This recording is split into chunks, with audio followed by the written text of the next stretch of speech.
Nous avons un la problème réforme des d'équilibre retraites. financier du régime de retraite. Il devra être réglé le moment venu.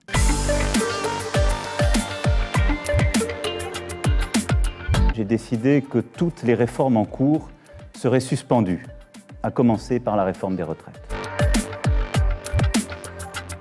Nous ne ferons pas l'économie d'une réforme de notre système de retraite pour qu'il soit viable.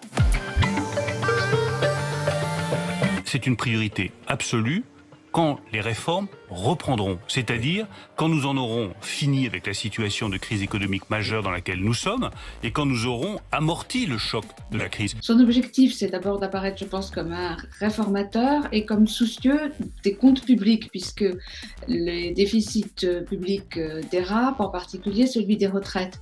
Et donc, il veut prendre position en disant qu'il est urgent, si on veut réduire les déficits publics, de réduire le déficit des retraites. Faire en sorte que les gens puissent sortir de la précarité dans laquelle ils sont en train de s'enfoncer du fait de cette crise sanitaire et sociale, c'est ça la priorité. La priorité absolue, c'est de sortir de la crise sanitaire, économique, sociale, de protéger les emplois. La réforme des retraites vise à mettre en place un système universel plus juste. Ce sera la priorité absolue quand viendra le moment de rétablir les équilibres financiers du pays. On peut parler de confusion et d'hésitation au plus haut sommet de l'État et au sommet et au niveau juste inférieur, à savoir celui du gouvernement. Effectivement, Bruno Le Maire et Elisabeth Borne ne parlent pas de la même chose, mais effectivement, cela montre que cette retraite, depuis le début, est brouillée, puisqu'elle comporte deux aspects qui sont différents. L'aspect financier, défendu par Bruno Le Maire, et l'aspect systémique, défendu par Elisabeth Borne, et qui dit d'ailleurs que même cette réforme systémique, elle l'a dit dans les colonnes de l'Opinion il y a quelques jours, n'était pas prioritaire. Pour elle, ce qui est prioritaire, c'est la réforme de l'assurance chômage, pas celle des retraites, quelle qu'en soit la forme. Elle ne peut pas se faire comme elle était emmanchée avant la crise du Covid.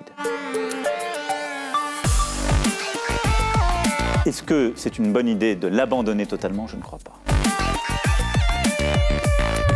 Il y a quelque temps, il a reçu des parlementaires à déjeuner à l'Élysée et il leur a dit qu'on ne toucherait pas à la réforme des retraites tant que la crise économique et sanitaire ne serait pas derrière nous. Je pense qu'il oscille entre deux nécessités.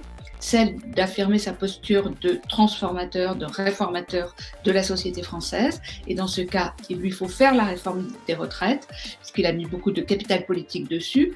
Et puis, effectivement, l'état du pays, l'acceptabilité sociale de cette réforme, qui a déjà provoqué le mouvement et les grèves qu'on sait à l'automne et à l'hiver 2019-2020, et qui forcément, dans le contexte d'aujourd'hui, ne pourrait que provoquer la même chose, probablement en plus rude. D'où son hésitation. Je considère que la première intuition qui était la mienne, de dire que c'était une excellente première réforme de deuxième quinquennat, est finalement assez adaptée, hélas, j'ai envie de dire, à l'ère du temps. Il ne pourra probablement pas la mener à bien d'ici à la fin du quinquennat.